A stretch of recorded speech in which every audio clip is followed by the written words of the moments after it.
Shorty. How you doing today? I'm all right. What's going on? What's going on? Chilling. All right. So we're back at it with the Around the Back World at of it with Sports. Around the World of Sports segment.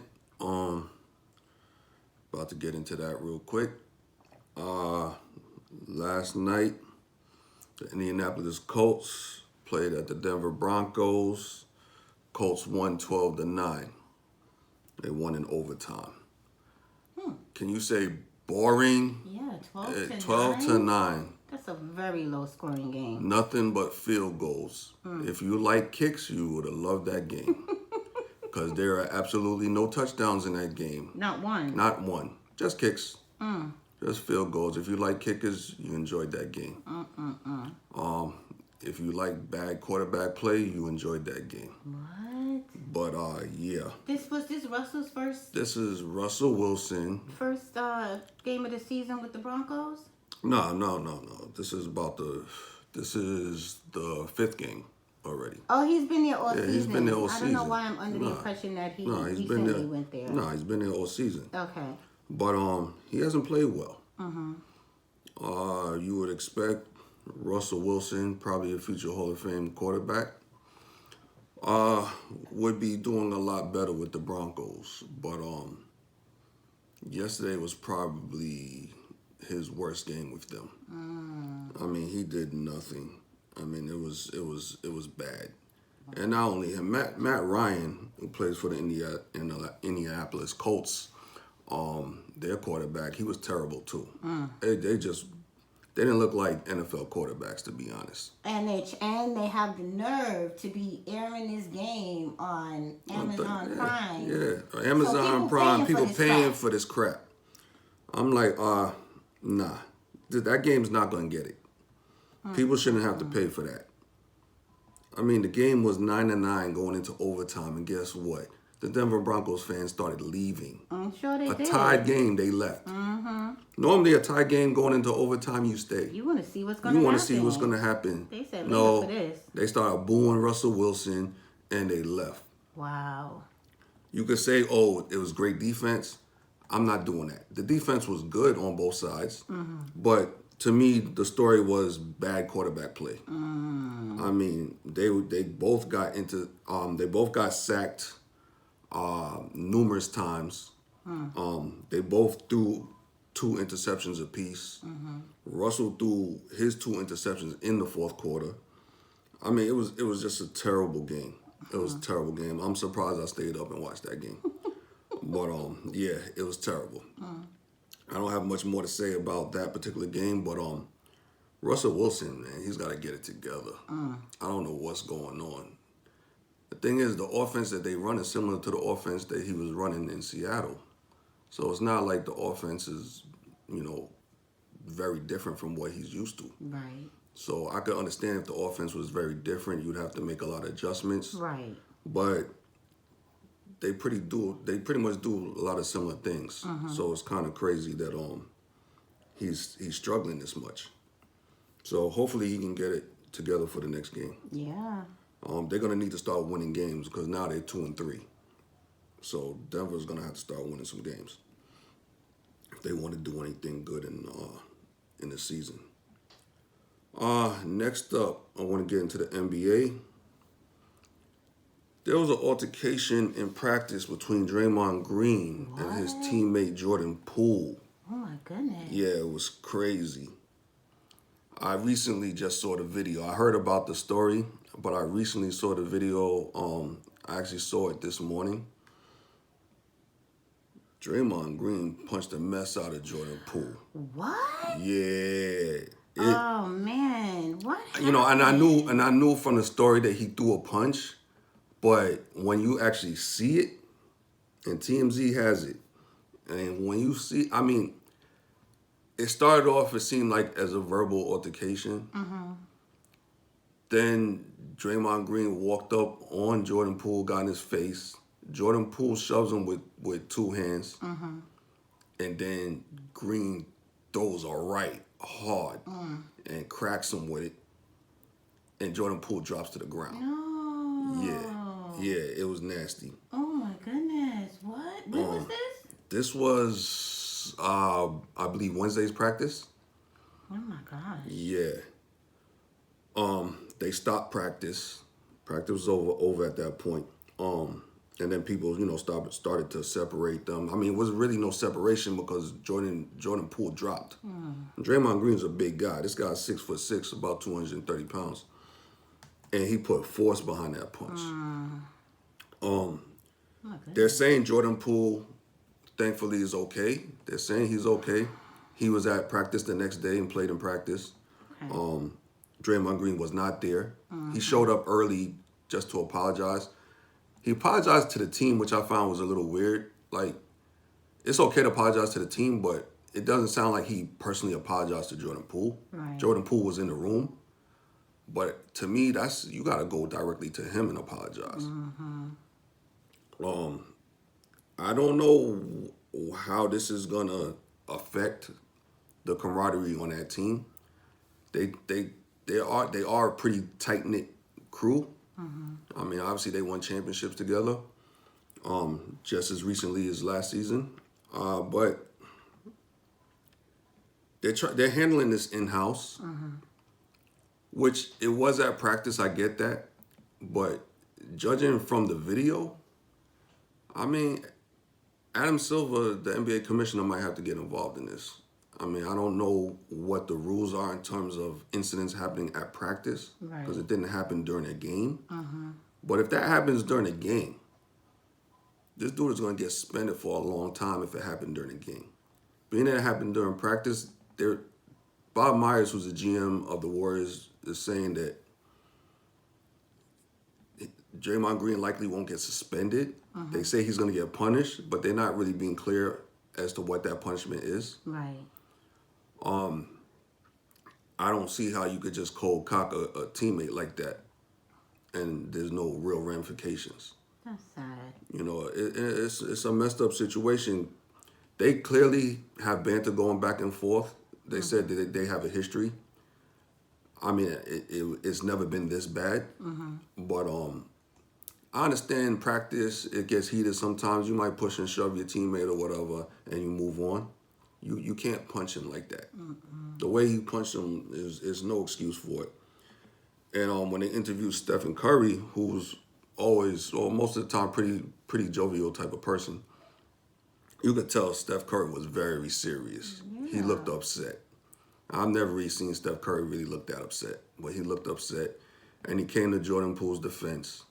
I mean, he didn't really disrespect Draymond Green in the interview, but he really came to Jordan Poole's defense, and he basically said that it was unwarranted what Draymond did. Wow. And then him and Draymond are close. But Yeah. he said what he did was unnecessary. He said because the conversation was heated, but it was a conversation that was basically practice banter. Like it was just regular trash talk that those two normally, do. It wasn't anything personal, it seemed. It wasn't like a personal attack. So it was like, yeah, people trash talk in games all the time, in practices all the time. I mean, yeah, like I said, it can get to a little pushing and shoving, something like that, but he hit them like they're enemies, the way he punched them. I'm like, yeah, the guy did shove him, but you can't just punch your teammate like that. That was bad. That was bad. You would think that these guys don't know each other. But it was terrible. It was bad to see. I want to see what really transpires from that in terms of a real suspension or whether it just remains in-house with Golden State. Right. But Draymond Green, he can't conduct himself like that. In fairness to him, he did apologize, but still, you can't conduct yourself like that, period. And Draymond Green's one of the leaders on the team. So it's like, come on, you can't set an example like that on the team, and you're one of the leaders. Right. Especially a young player like Jordan Poole. And everybody, it seems like on the Warriors, is coming to Jordan Poole's defense. They're saying he's a great guy, he's a great teammate, and Draymond Green, he's got to get his stuff together. Like, I like Draymond Green, but you just can't do stuff like that. That you can't do. So hopefully it doesn't fracture the team, and they can move on from it, And I want to see what Jordan Poole has to say about this. You know, it seems like he's been fairly quiet, but hopefully it doesn't fracture their team. Yeah, that's sad. Yeah, it was a messed up situation. I mean, I didn't think much of it until I saw the video. Once I saw the video, I'm like, oh, this is real. Like this is nothing to play with. But again, hopefully they can come up with a reasonable punishment and move on, and hopefully Draymond Green's temper can be addressed, because that's just. Does he have a history of having a bad temper? He has a bad temper, but I've never seen him do anything like this. He's one of those guys that he's a tough guy. He kind of toes the line a little bit, but clearly from that he's got to be reeled back in a bit. You know, that's just over the top. And Steph Curry basically implied that, you know, you can't cross the line. And he crossed the line. So that has to be addressed sooner than later. Yeah. So stay tuned for the rest of that, because it's still a pending situation, it seems. A more entertaining topic is this French player named Victor Wabanyama, who is not in the NBA yet, but he's projected to be the #1 pick next season. Okay. This young guy is 7'4". What? Yes. Wow. I watched him play the other night. The hype is real about him. I heard about him before. I didn't really see him play. Where does he play? He plays in France. He plays for a team called the Metropolitans 92. But he played in the U.S. a few days ago. And he's as good as they're saying he is. This guy is extremely athletic for someone 7'4". His game is very, very, very smooth. I mean, this dude shoots 3-pointers like it's nothing. I've never seen a guy 7'4" that's that fluid. Most guys over 7 feet are not that fluid. This guy has a complete game, and he's still a teenager. Wow. Yeah, it's crazy. I think he's 18 or 19 years old. It's unbelievable how good this guy is. The hype is real about him. I mean, they've asked LeBron about him, and LeBron's like, you know, they call tall players, like very tall players, like 7-footers or whatever, who can shoot. They call them unicorns. LeBron's like, this guy's an alien. He was like, he's beyond a unicorn. He's like, he's never seen somebody quite like him. You know, they calling him a generational talent. And I normally don't get too hyped up about guys that haven't made the NBA yet, that haven't played in one NBA game. But from what I've seen, he looks like the real deal. Like, this guy's getting more hype, or just as much hype as probably when LeBron was coming out. Or, I mean, at least when Zion was coming out. Like, this guy, you know, he looks like he's going to be one of those NBA guys that's just going to be great for a long time. Nice. You know, he's very skinny, though.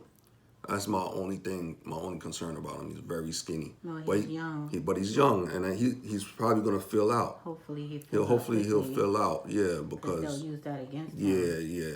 But he doesn't seem like he's scared of contact. He doesn't play timidly. He's just, I mean, he's good. He's really good. And he's playing against another guy named Scoot Henderson, who's probably going to be the #2 pick next year. He's a 6'2" guard, plays in the G League, very strong, very athletic, fast, skilled, and he looks good too. Yeah, the future of the NBA is going to be really good. Okay. You know, these guys, yeah, look out for these guys. Victor Wabanyama and Scoot Henderson. Very talented guys. Very talented. And they look like they love basketball, which is going to serve them well. Nice. So, yeah. Next topic, LeBron James, who I just mentioned. He's interested in ownership of an NBA team in Las Vegas. Really? Yeah. That's interesting. Obviously, he can't do that now because he's still playing. But LeBron probably has a few more years left, and then he's probably going to retire. But I'm glad to see that he's interested in team ownership. Yeah. Because there's not enough players that actually have team ownership. which is sad. Former players, you would think they should be more involved in team ownership, being that they played the game. Right. There's not enough. I think Michael Jordan is the only majority owner of a basketball team. That was a previous player. Right, that actually played, So hopefully that comes to fruition. I'd like to see LeBron own a team. I'd like to see a number of NBA players when they're finished playing to own teams, or at least become part of an ownership group. Last thing, my Knicks and my Pacers. Well, my Knicks play the Pacers tonight. Preseason game, 7:30. Hopefully the Knicks can get another blowout win. They had a blowout win a few nights ago against the Detroit Pistons. So hopefully they get a win tonight against the Pacers. This is still preseason. Preseason, yeah, preseason. But to me, I still enjoy it. I still enjoy it. You get a chance to see the young guys play. Right. So, and the Knicks have a lot of young players. So hopefully they get minutes and actually do their thing tonight. Okay. But that's it. That's all I got. That's a short wrap up of the weekend Yeah, review. yeah, that's all I got for All today. around the sports. Yep. Okay. All right. Well, we hope that whatever caused Draymond Green to kind of act out that way will be addressed and definitely if there's any help needed there, that it will definitely be made. Yeah, certainly.